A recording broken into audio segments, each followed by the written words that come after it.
Pues seguimos con Pastoral Generacional, estamos en la página 6 y en esta página vamos a ver el asunto que tiene que ver con las actividades frente a los niños. Y entonces esta es la viñetita que tenemos ahí. Bienvenido, Pastor Sergio, también, ya te vemos y vamos a ir hablando sobre este asunto, ¿no? Entonces, vean ustedes ahí en su manual en la página 6. Miremos ahora lo que dice la Biblia acerca del corazón de Dios por los niños. Jesús bendice a los niños. Mira, miremos dos pasajes familiares, los dos pasajes que vamos a revisar y me van a ayudar ahorita ustedes. Es Mateo 18 y Marcos 13, Marcos 10, perdón, 13 al 16. Repito para reafirmar y que quede bien claro cuáles son los pasajes que vamos a estar viendo y los pongo acá en la pizarra para que no haya duda.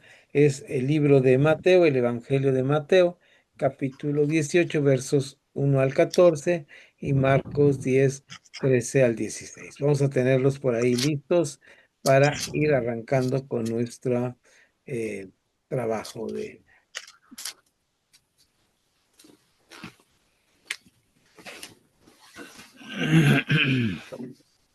Y,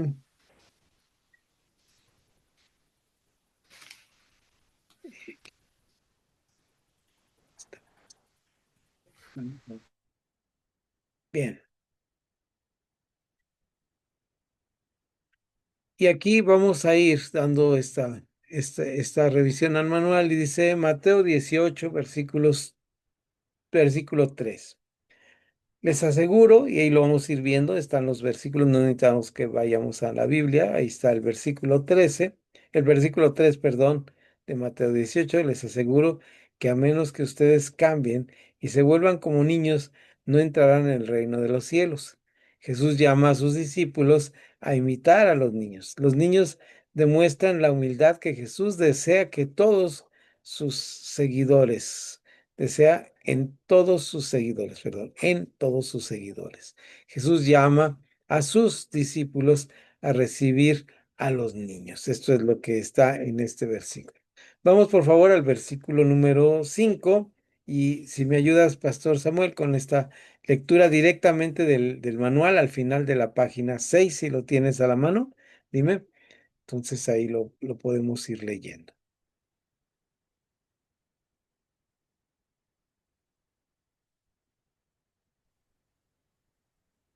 Dice, y el que recibe en mi nombre a un niño, como éste me recibe a mí. Les aseguro que todo lo que hicieron por uno de mis hermanos, aún por el más pequeño, lo hicieron por mí. Mateo 25:40.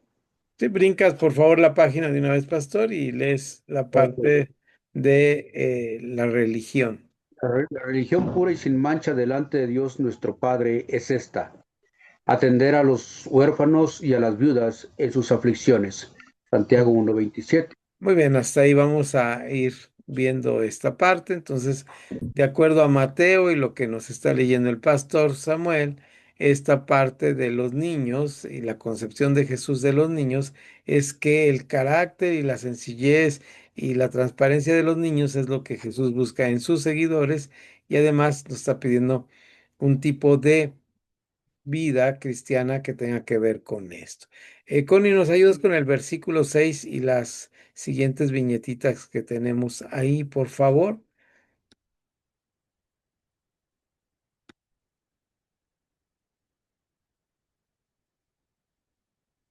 Está tu micrófono apagado, Connie, por favor. ¿Del manual o de la Biblia, Del pastor? manual, por favor, ahí en la página, Connie, en la página 7 hasta arriba dice B6, pero si alguno, y luego las tres Siete, viñetitas. ¿verdad? Página 7. 6, estoy en la página 6. A ver, ahora sí. A ver, dice, Jesús llama a sus discípulos y protege a los niños. ¿Es ese, pastor? Sí, arribita donde dice B6, desde ahí, por favor. Sí. Dice, Jesús llama a sus discípulos y a proteger a los niños. Los niños están sufriendo abandono y abuso todos los días en este mundo. Los seguidores de Jesús necesitan ser los primeros en levantarse en contra de esta injusticia. Hasta ahí, Connie, gracias. Y esto está en el contexto del versículo 6 que dice, pero si alguno hace pecar a uno de estos pequeños, más le valdría que le colgaran al cuello una gran piedra de molino, ¿no? Y entonces aquí tenemos esta referencia a esta situación de hacer caer a uno de estos pequeñitos. Vamos ahora de Mateo, capítulo 18, donde estuvimos revisando estos versículos. Vamos hasta el libro de Marcos, del verso 13 al 16. Ahora sí, Pastor Sergio, ahora sí de la Biblia, ¿nos ayudas leyendo este pasaje? 13, ¿me dijiste? ¿Paz? Sí, es Marcos 10, versículo Ah, ya. 13 al Ok. 16. Sí, por favor. Sí. Marcos 10, 13, 16.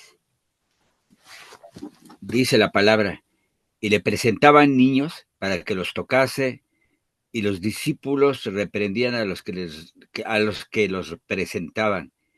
Viéndolo Jesús se indignó y les dijo, dejad, dejad a los niños venir a mí y no se lo impidáis, porque de los cuales es el reino de Dios. De cierto os digo que el que no reciba el reino de Dios como un niño, no entrará en él. Y tomándolos en los brazos, poniendo las manos sobre ellos, los bendecía. Excelente, excelente. Ahora sí vamos al contexto y vean ustedes cómo en este contexto que estamos teniendo aquí, de este pasaje, es bastante interesante que estos niños que están contra Jesús, con Jesús, están como siendo puestos de ejemplo. Dice, voy a leer el contexto, dice, los fariseos discutieron con Jesús, trataron de hacerle caer, ellos fallaron.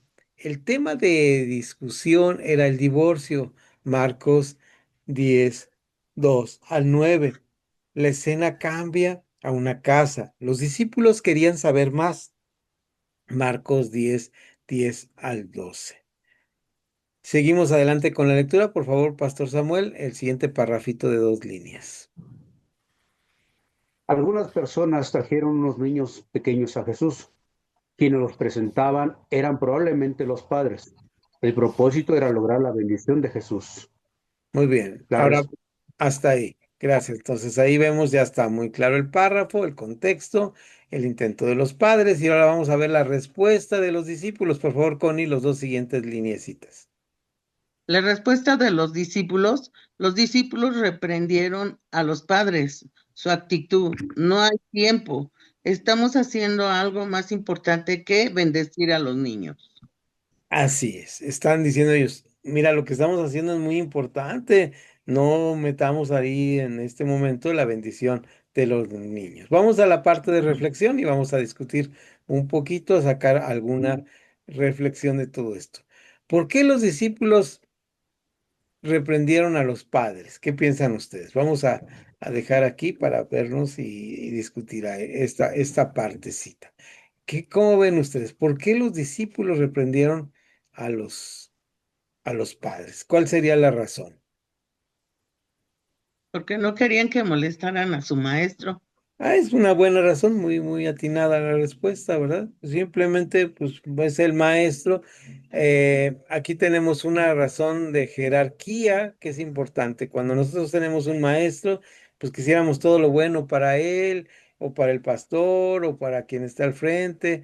Es una persona que tiene una distinción importante y esta distinción, esta razón, hace que tratemos de hacer cosas para él. Ellos les pareció que hacían cosas para él.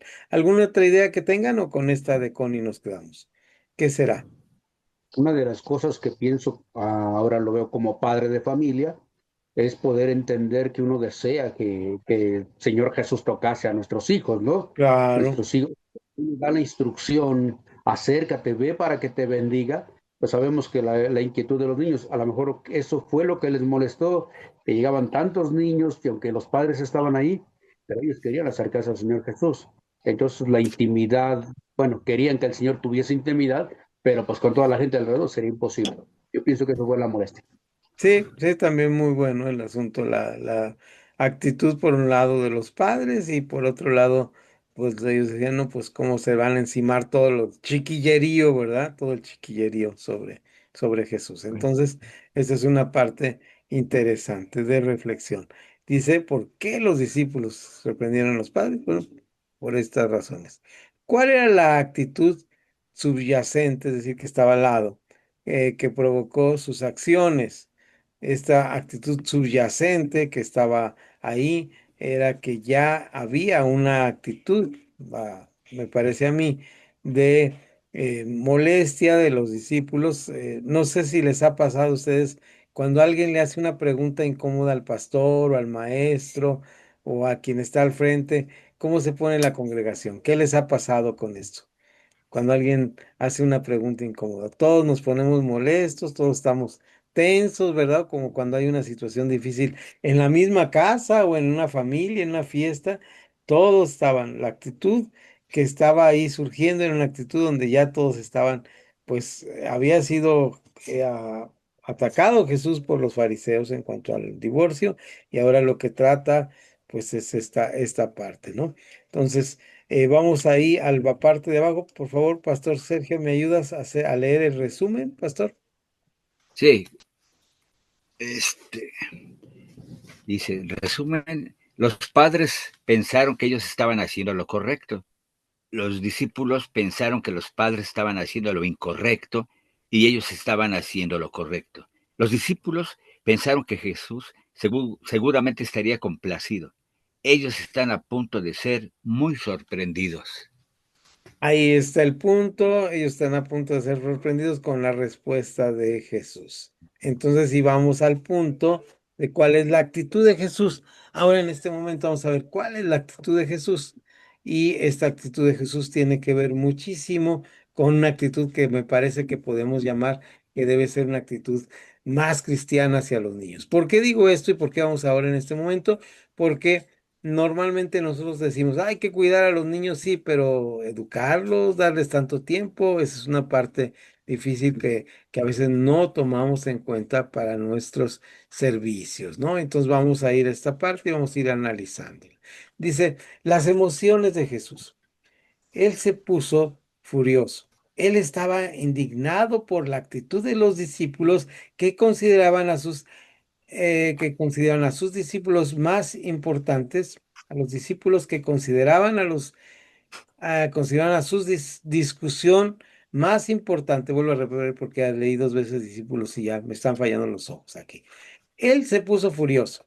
Él estaba indignado por la actitud de sus discípulos que consideraban a su discusión, entre comillas, más importante que bendecir a los niños. La palabra de Jesús fueron una reprimenda. Las palabras disgustado es la misma palabra usada para describir la emoción de Jesús, enojo, cuando sacó a los cambistas del templo. Jesús estaba enojado, tan enojado como cuando Jesús sacó a los cambistas del templo. Generalmente recibimos la palabra de Jesús, dejad a los niños eh, que vengan, ¿verdad? Dejad que los niños vengan. Esa es la palabra que recibimos en una manera pasiva, pero estas fueron unas palabras muy activas y apasionadas. Es decir, cuando lo dice Jesús no es dejad a los niños, sino era una reprimenda que estaba dando, estaba diciendo, déjenlos, ¿qué les pasa a ustedes, verdad? ¿Qué actitud tan negativa están? ¿Cómo va a ser más importante una discusión sobre el divorcio que esto? Ahora, aquí antes de seguir con la lectura y con la reflexión, quiero que ustedes tomen en cuenta esto. Nosotros pocas veces estamos dando atención a los niños porque nos parece que lo que discuten los adultos es mucho más importante. Si me ayudas en esta reflexión abajo, Pastor Samuel, que dice, ¿cómo vemos a los niños? ¿Me ayudas con esta lectura que esta vez va hasta las actitudes, porque es la actitud uno, actitud 2, actitud 3 y actitud 4? Por favor.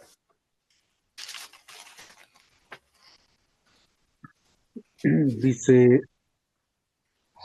los niños son una molestia. Esta actitud es sencillamente errónea. Cuando esta se presenta, hay apatía hacia el ministerio de los niños. Actitud número dos. Los niños son una herramienta. Esta actitud es práctica. Cuando esta se presenta, el ministerio a los niños es aceptado. Los niños pueden ayudar a alcanzar a sus padres, pero si este es único propósito para que nuestro ministerio a los niños, entonces estamos fallando en reconocer la verdadera importancia de los niños a los ojos de Dios. Actitud número tres, los niños no son futuro. Ah, caramba, los niños son nuestro futuro, perdón. Esta actitud es verdad. Cuando ésta se presenta, hay aprecio por el ministerio a los niños. Esto es verdad. No hay propósito aún más alto para el ministerio para niños. Actitud número cuatro. Los niños son personas. Esa es la actitud de Jesús. Cuando ésta se presenta, el ministerio a los niños es una prioridad. Dios valora como persona tanto a niños como a los adultos. Los niños son amados por Dios y son pequeñas personas con alma, por lo cual Cristo también murió. Gracias, pastor. Entonces aquí está clarísimo el asunto, ¿no? Cuando estamos hablando de esto, estamos hablando que la actitud correcta es esta última, en el caso número 4, ¿verdad? Va de lo muy drástico, como el primero que dice, los niños son un estorbo. Hemos mencionado cuando di esta clase mucho lo que nos pasó una vez que fuimos, o en varias ocasiones, fuimos a casa de unos hermanos que nos invitaron a comer. Y lo primero que nos dijeron, bueno, esta es la mesa de los adultos y acá está la mesa de los niños. Y pues por razones prácticas puede ser bueno, pero en parte era un poquito los niños nos estorban, ¿no? Cuando en nuestras iglesias no sacamos a los niños para que no distraigan en el sermón, los sacamos porque ellos tienen su clase especial donde van a recibir palabra de acuerdo a su edad y porque son especiales y porque son personas. Me gusta mucho esta parte cuando ya estamos hablando de esto, cuando dice ahí los niños son personas, ¿no?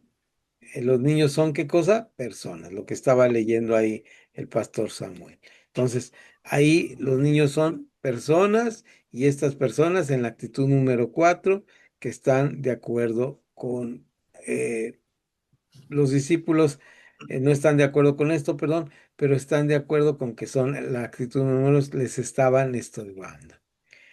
Que el ministrar a los niños sea tan importante para Jesús en todo lo que necesito saber, es todo lo que necesito saber, me brinqué el verbo. Las prioridades de Jesús deben ser nuestras prioridades, ¿no? Entonces, aquí ya tenemos esta situación importante. Ahora bien, vamos al desafío. No simplemente es decir, ay, si los niños son más importantes, y aquí es donde será un desafío atender a los niños. ¿Qué piensan ustedes? Vamos a hablar acerca de esto. ¿Será un desafío atender a los niños?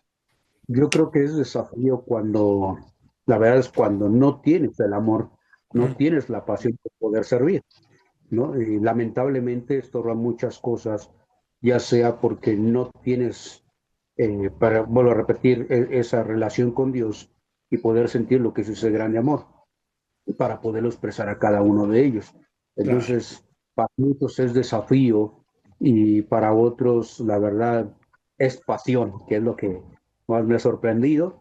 Pues cuando está esa pasión, pues la verdad es que no hay, siempre he dicho esto, no hay niños, no hay escuincles, no hay chamacos latosos, no hay vete para allá, ni, o sea, tantas cosas, sino que puedan entender y comprender que la gran labor es poder atesorar esos corazones para Dios y que esos corazones atesoren a Dios sobre sus vidas. Gracias, pastor. Sí, eso es que acabas de mencionar es muy importante. Es ese desafío, es cuando se enfrenta a un desafío con ganas, con pasión, es diferente cuando es por obligación, ¿no es cierto? Entonces, esta parte que estás mencionando aquí es sumamente práctica en ese sentido. Así que vamos a la letra D que dice crisis de la etapa y desafío pastoral, ¿verdad? Los desafíos pastorales. Aquí vamos a ver que ahí tiene nuestro manual un numerito 2. Dice, el numerito 2 nos pasa a la parte de abajo de la página de nuestro manual, que es al final de la página. Y vamos a ver qué dice eh, en este parrafito. Y ahí lo tenemos en pantalla para leerlo. Dice, las informaciones sobre la teoría del desarrollo cognitivo y de la fe fueron sacadas del material didácticas de la educación cristiana. Esto que vamos a ver es de este material de didácticas de la educación cristiana, elaborado por la doctora Marlene Ems, quien a su vez se basó en la teoría de Fowler.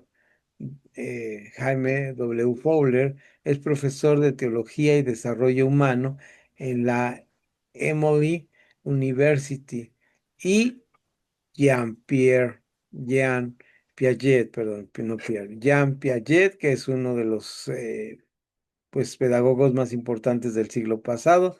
Jean Piaget fue un epistemólogo, psicólogo, biólogo suizo. Llegó a ser famoso por su aporte al estudio de la infancia y por su teoría constructivista o constructivista. Es una teoría, la teoría constructivista, que lo vamos a analizar con calma, del desarrollo de la inteligencia. Ajá. Entonces, esta teoría que tiene que ver de que todos, y es la base de la educación moderna, quito la pantalla aquí para verlos, y esta teoría tiene que ver con que todos nosotros trabajamos con constructos, son ideas que vamos edificando y son como edificios, como esas torres de Lego que vamos haciendo y formando. Nuestra misma educación en Aquila y Priscila tiene que ver con un constructo nuevo que vamos haciendo, no a base de un conocimiento teórico, sino a base de algo que todos nosotros sabemos acerca de los niños. Por ejemplo, y para abrir boca, antes de entrar a los desafíos, ¿cuál es el concepto que tenemos nosotros de los niños? Vamos a preguntar, ¿qué son para nosotros los niños? ¿En qué edad están los niños? ¿Qué son? ¿Qué podemos hacer para ellos? Bien, adelantándome un poquito a lo que van a contestar, pues es diferente pensar en los niños cuando no tenemos hijos que cuando tenemos hijos, es diferente cuando tenemos nietos que cuando no tenemos nietos, es diferente pensar en los niños cuando los tenemos en casa que cuando los tenemos en casa, es decir, ¿cómo vamos a pensar en los niños? Empezamos con Connie, ya que está ahí arriba de mi lado derecho. ¿Qué piensas de los niños? Ay, pues los niños son maravillosos. Sean los hijos, sean los nietos. Para mí, familiar así, son maravillosos, no nomás los míos, sino todos los niños. Me gusta escucharlos, aunque luego no se les entiende a algunos, pero me gusta escucharlos porque se arriman.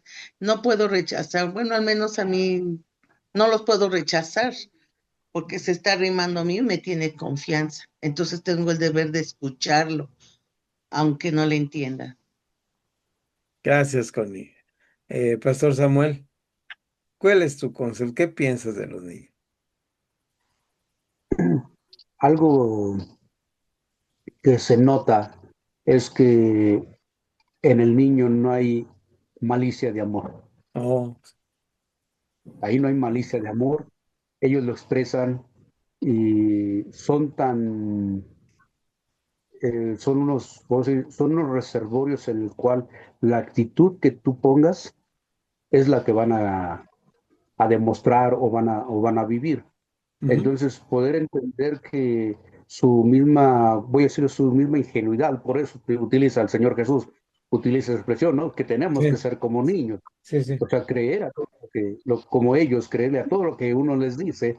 Entonces, para mí eso, la verdad, no hay malicia de amor y eso es algo hermoso, el cual La otra es de que expresan lo que hay en su corazón o lo que ha sido depositado en su corazón. Los niños dicen la verdad, por ahí hay un dicho, ¿no? Dice otra cosa, pero también dice eso. Los niños dicen la verdad. Adelante, Pastor Sergio, con tu comentario. Sí, gracias. Bueno, ahorita ya lo han dicho Mm, la mayoría de lo que yo pensaba decir, pero déjame decirte una cosa, Paz, que yo tuve la oportunidad de trabajar en un centro de niños, mm, llamaba Sandy. Ahí, entonces, desde un inicio nos preparan para poder trabajar con ellos, cómo tratarlos, cómo darles de comer, cómo amarlos, cómo cuidarlos. Entonces, para mí fue una gran enseñanza. Y te soy sincero que el día de hoy a los niños, pues más los quiero porque yo no tengo nietos. Y en cada niño reflejo eso, ok, ¿no? ok. De su nieto. Y aparte de que igual a mí me encantan los niños, que sus desafíos que quieren hacer, en agarrar cosas que no deben de hacer, que a veces te dicen unas preguntas que el día de hoy, que están un poquito más despiertos que antes, yo me imagino, su conciencia. Entonces, pero pues eso a mí me agrada porque, aparte de lo bíblico, Ujú. lo que Creo que se nos quedó congelado el Pastor Sergio. Vamos a esperar a ver si regresa. Pero muy interesante lo que nos está diciendo también, ¿verdad? Esperamos que pronto tenga sus propios nietos, pero si no los tenemos, de todas maneras queremos en una manera especial a los niños. Ya regresaste, Pastor. No te oímos la ya, última parte. no, es que el chiste es que ahorita con lo que estamos viendo, tenemos que ver más por ellos todavía. Ah, Y esto que estamos ahorita, que nos estás enseñando, que estamos viendo, es de maravilla, ¿eh? Para poder tratar mejor a los niños, comprenderlos y amarlos y guiarlos por el camino principalmente de Dios.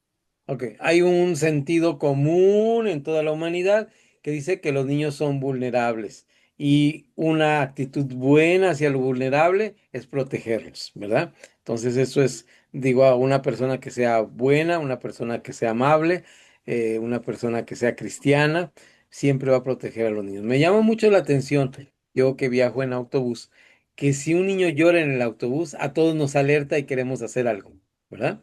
O sea, tenemos ese sentimiento inmediato de ayudar. Cuando vimos un niño llorar, queremos ayudar. Bien, vamos a nuestro manual, por favor, estimados hermanos, y vamos a ir a ver esta parte que es esta parte de cuál es lo que debemos hacer ante este. Dice, crisis de la etapa y desafío pastorales. Debido a la importancia de enseñar a los niños sobre Dios y la fe en su Creador, es necesario conocer las diferentes etapas del desarrollo de la fe.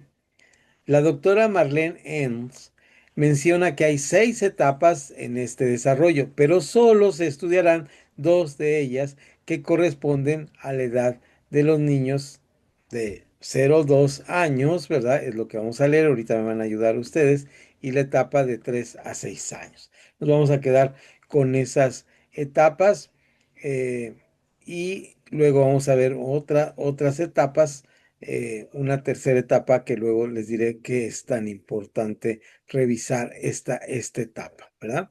Eh, Vamos a ir ahí, si me ayuda, Pastor Samuel, vamos a ir en el orden que hemos estado haciéndolo, en la misma página 8 y abarca solamente hasta ahí, hasta esa página 8. Si leemos todo y luego comentamos de parte de ustedes algo, podemos hacerlo. Etapa fe primal de 0 a 2 años. La fe tiene su origen antes del nacimiento. Depende del ambiente en que se desarrollan los niños para construir confianza o desconfianza en las personas que los rodean. Especialmente sus padres, ya a partir de los 18 meses, pueden imitar comportamientos aún después de que la persona haya desaparecido. Este, com- este comportamiento es formado por rituales, cuidado, amor, juegos hechos en forma rutinaria, ya que la sensación de gozo y satisfacción que estos brindan preparan el camino para futuras experiencias con Dios a través de los rituales de fe significativos. También se desarrollan las primeras imágenes de Dios por medio de la imaginación en base a experiencias de su ambiente, especialmente con los padres. El sentido de confianza o desconfianza que se forma en esta etapa será la base o el fundamento para el desarrollo de la fe del niño. La imaginación juega un papel importante. El instrumento principal para la formación de las imágenes sobre Dios. Hasta ahí. Entonces ahí está una tierra fértil donde empezamos a hablar de los niños acerca de Dios. Bien, comento rápidamente este punto antes de que lea Connie la parte de abajo que está en la siguiente página. Vean ustedes cómo este desarrollo del niño tiene que ver con algo que tiene que, me imagino con muchas cosas que son transversales a todo esto, pero algo importante que tiene que ver con esta razón de que nosotros somos seres sociales. El niño trata de encajar como ser social y esto es la razón principal porque en esta etapa se muestra la imagen de Dios en los niños porque recuerdan que nosotros somos hechos a imagen y semejanza de Dios y uno de los principales puntos teológicos que revela Dios a la humanidad es que Él tiene comunión consigo mismo, ¿no? Le llamamos Trinidad, le llamamos Dios Padre, Dios Hijo, Dios Espíritu Santo. Los hebreos le llaman el Dios que es plural, ¿verdad? De alguna manera es esta noción de que Dios tiene relación y nosotros somos seres de relación igual que Dios. Ujú. Y es un Dios que se relaciona con nosotros. Es un Dios de que el niño desde el principio se encuentra con esta capacidad de socializar con el mundo que le rodea. Por ahí hay algunos niños ferales que se llaman, que están solamente en la naturaleza, que no tienen contacto, pero al final se descubre que tienen todas las capacidades, simplemente no se han desarrollado. Me llama mucho la atención que los niños que fueron de pandemia, cuando los saluda uno de puñito, ¿se acuerdan que en ese tiempo no podía uno estrechar la mano? Pues nosotros como seres humanos éramos los vectores transmisores de este bicho, de esta enfermedad, y entonces se acostumbró a saludar así, ¿verdad? O saludar lo que llamaban puñito, ¿no? Entonces a uno le dice al niño puñito y ellos se sienten felices. Yo me vi los chiquitos que se identificaron inmediatamente. ¿Por qué? Porque se sentían parte de nosotros, ¿no? Entonces es una razón ahí. Bien, ahora sí brincamos, por favor, a la parte de la página 9. Al principio dice primera etapa o fe intuitiva.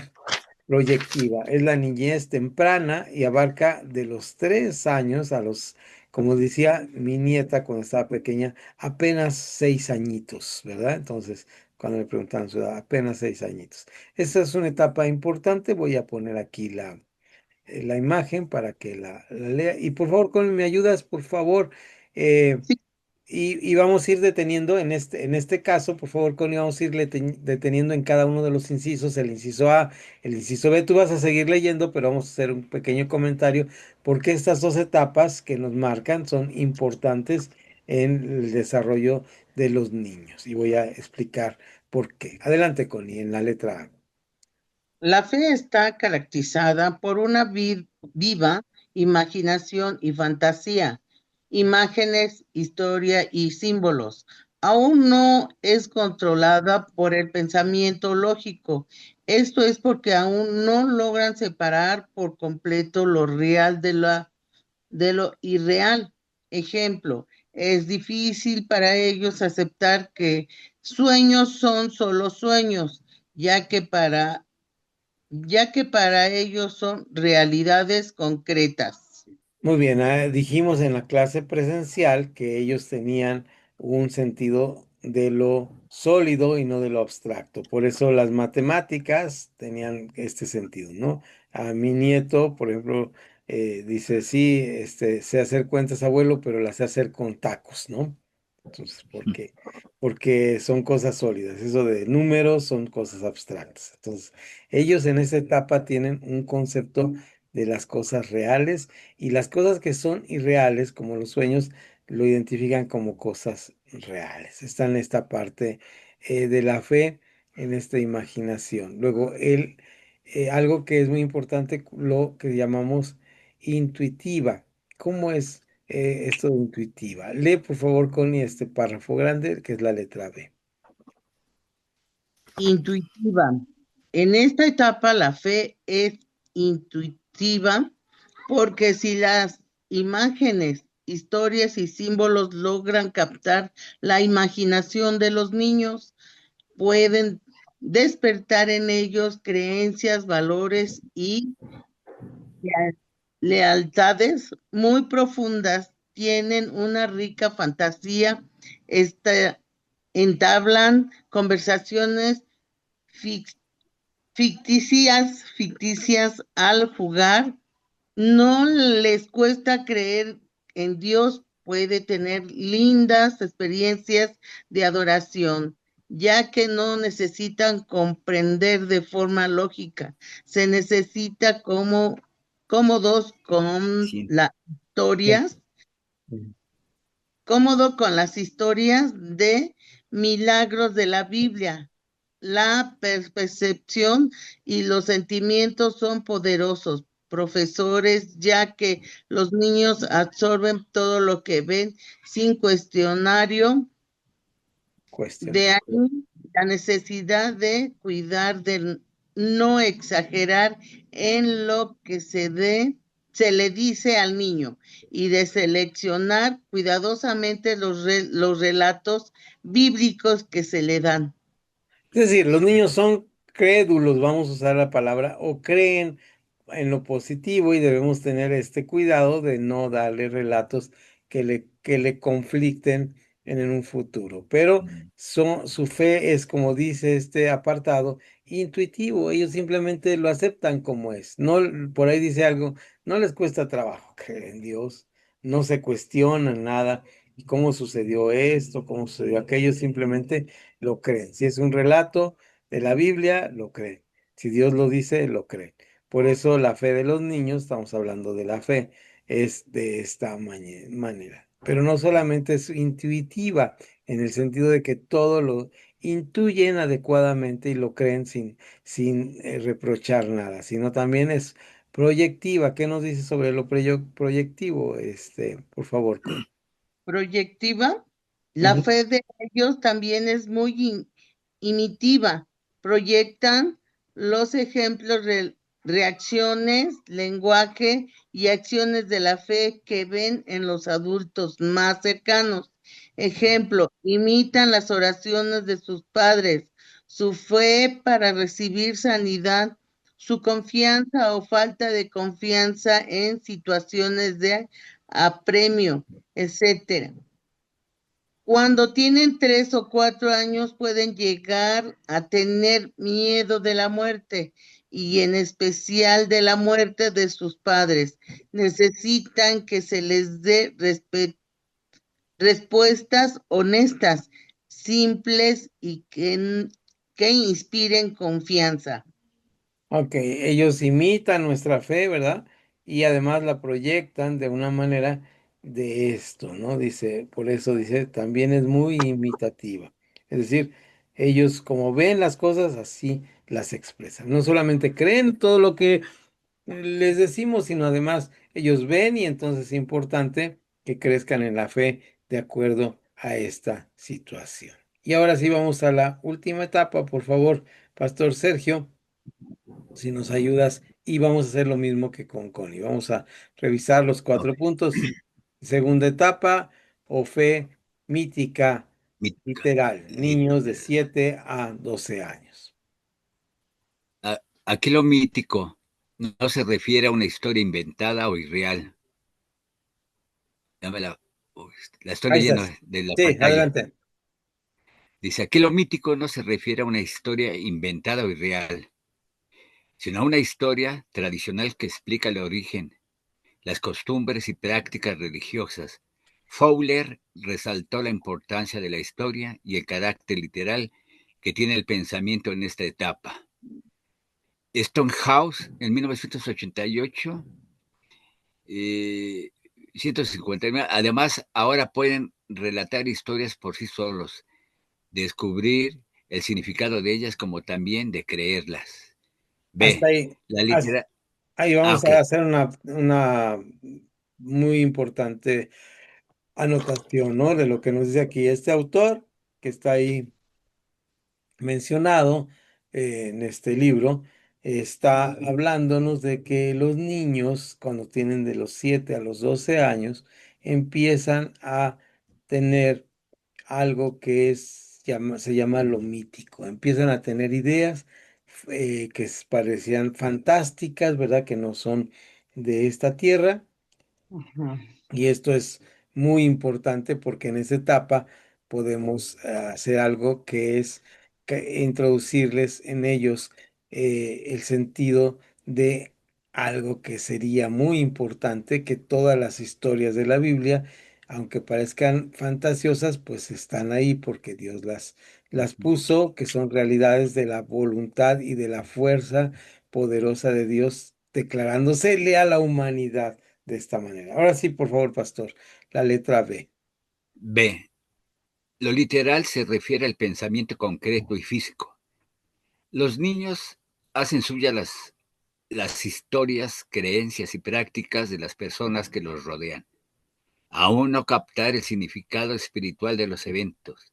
Todo lo toman en una forma literal. Ejemplo, las mansiones de que habla Jesús en Juan 14:2 son tomadas en forma literal. C. Aceptan la autoridad de los padres y maestros o maestras cuando dan explicaciones e interpretaciones de verdades de la fe. Y más aún, llegan a ser suyas las historias, creencias y rituales religiosos que predominan en sus comunidades de fe y por ende a defender a capa y espada lo que su maestra o maestro o padres dijeron. D. Por tener aún una limitada constancia de ellos mismos, los niños no pueden aceptar la perspectiva de otras personas.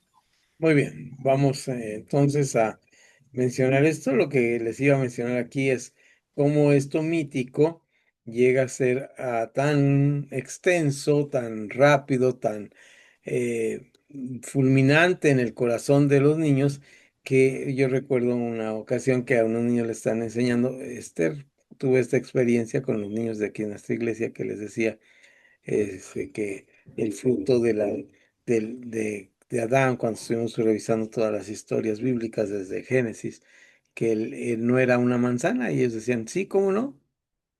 Nosotros vimos en las historietas de la Biblia que era una manzana, o sea, esta es un arma de dos filos, ¿no? Podemos enseñarles verdades o mentiras. Ujú. Por ahí se mencionó en nuestro mismo curso que algunas formaciones políticas que tratan de ser muy radicales utilizaron la mente de los niños para formar en ellos algo que nunca iba a salir de sus mentes, ¿no? Algunas ideas o ideologías políticas o económicas. Entonces, esto es una realidad. Lo cierto es que estamos en un buen momento para empezar a trabajar con nuestros niños, conociendo las etapas de los niños. Aquí lo que tendríamos que reflexionar es, noten ustedes, y lo he dicho cuando doy esta clase, que por lo menos yo sé que los niños están ahí por razones, eh, yo les digo en mi iglesia, por razones geográficas, es decir, somos una iglesia chiquita con un solo lugar para los niños, no podemos hacer otra cosa. Pero yo les he dicho a los maestros la indicación de que deberíamos enfocar una parte de la clase a los niños y otra parte de esta edad. Vean ustedes cómo está la edad, vamos a revisarla y vemos que son dos edades importantes, de 3 a 6 años, que normalmente es cuando ya los llevamos a la escuelita bíblica para niños, y de 7 a 12 años. Entonces, como maestros, bueno, si tenemos la oportunidad de separar dos salones sería excelente, pero si no tenemos oportunidad, como es el caso de nuestra iglesia, entonces pues nomás tenemos un lugar para ellos y no lo podemos partir a la mitad. Entonces lo que vamos a hacer, muy importante, es esta de que se le atienda de una manera especial a esa edad y de esta otra manera especial a los de la otra edad, porque tienen diferentes características. Bien, vamos a ir a los comentarios finales. y estos comentarios son sencillos. ¿Ustedes han notado en estas edades que mencionamos aquí alguna otra diferencia que no marque el manual entre niños entre 3 y 6 años? Es decir, para ubicarnos bien, niños que no han entrado a la primaria, que están en el kinder, y niños que están en el área ya de la primaria. Noten ustedes que son las áreas preescolar y primaria las que estamos manejando aquí. ¿Cuál es la diferencia principal? Ujú. ¿Qué diferencia? Y les voy a dar por ahí una pista. ¿Por qué los niños entran a la primaria cuando ya van a empezar a saber leer? Eh, ¿Qué es lo que va pasado en sus cabezas que ahora ya pueden aprender a leer? ¿Por qué no los enseñamos a los 2 años, a los 3 años? Aunque algunos quieren aprender letras y del kinder a veces, pero su edad lista con madurez para tener una capacidad lectora, escritora es a los 6 años. ¿Qué piensan de todo esto? Connie, ayúdanos. ¿Qué piensas que hay diferencia? ¿Qué diferencias has notado en niños de kinder y en niños de primaria? ¿Cuál es su diferencia? La diferencia de los niños chiquitos, que tenemos que enseñarles casi jugando, poniéndole dibujos, poniéndoles materiales para que ellos mismos vayan, este, eh, pues expresar en su forma, ¿no? Ujú, Y llamarles la atención en algo para que ellos mismos no se distraigan en usar así como le digo, dibujos, manualidades o algo. Eso es en los chiquitos. Los medianos, pues ellos ya, como ya van agarrando el estudio, pues las imágenes también, los estudios, el niño que quiere aprender, pues está atento. Sí, y hay niños igual, así, hay otros que están inquietos, como que no les llama la atención, pero son los que más debemos de tenerle más atención a los niños más inquietos. Ese es mi punto de vista. gracias, Connie, muy interesante. ¿Quieres agregar algo, Pastor Samuel, a lo que dijo Connie en esta noche? A la diferencia entre los niños de kinder y los de primaria y tu experiencia en la iglesia, si nos quieres contar cómo es en tu propia comunidad de fe la atención a estos niños. Yo creo que bueno, los más pequeños son perceptivos, pero más que nada son manuales, ¿verdad? O sea, son visuales, más que nada.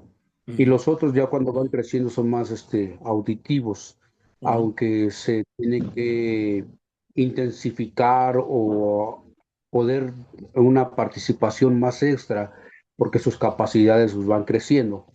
Por eso es necesario que cada uno en sus grupos pues tengan la diferente exposición para poder realizar el propósito de cada uno a través de la enseñanza. gracias, Pastor. Sí, muy, muy bueno esto que acabas de decir y es así. Tienen que ir de acuerdo a su edad, pues cuando son visuales, y cuando ya son más de palabras, de escuchar, darles esto, ¿no?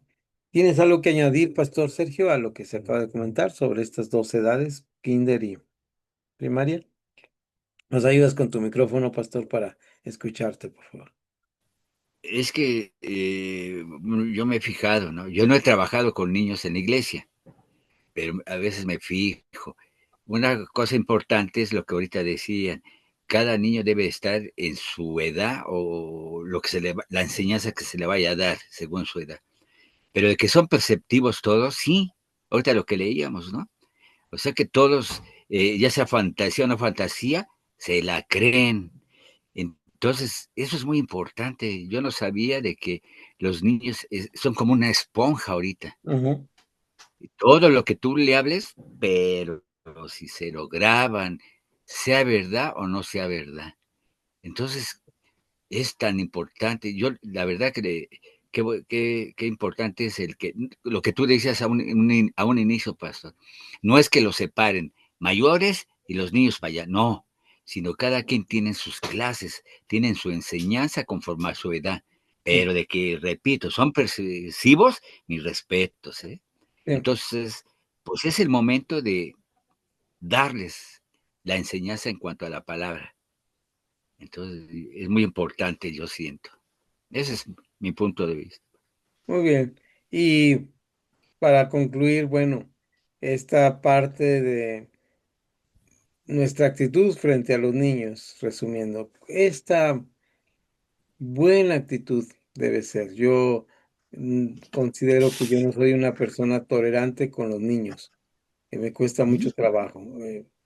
Yo a veces decía de broma y entre broma y broma la verdad se asoma y esto está mal. Reconozco mi falta delante del Señor, que era así, mi poca tolerancia. Decía, pues a mí si me ponen de maestro de niños, yo pongo ganchos, los anestesio y los cuelgo mientras vienen los papás por ellos, ¿no?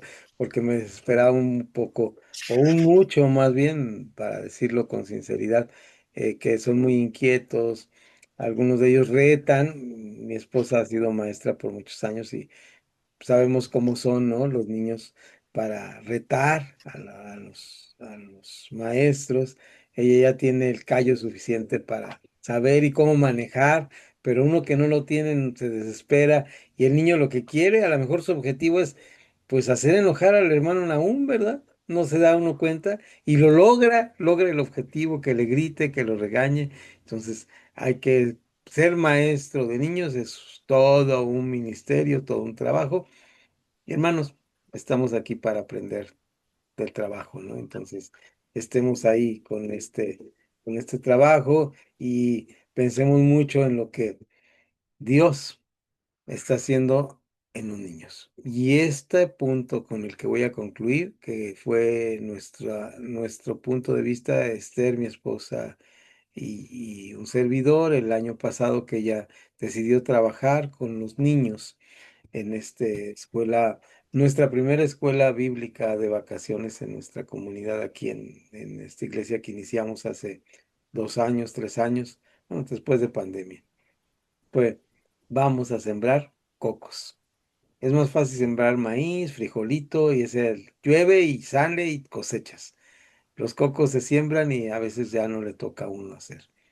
Pero algo maravilloso es cuando estos niños, después de muchos años, dicen, alguna vez alguien estuve en una escuela dominical y me hablaron del amor de Dios y me sembraron esta semilla que ahora está dando los frutos. Estos son los frutos y trabajar con niños, pues es este reto, ¿no?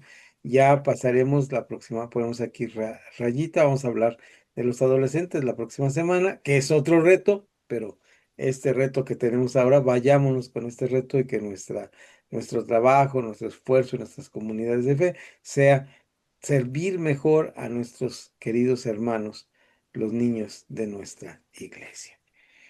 Amén.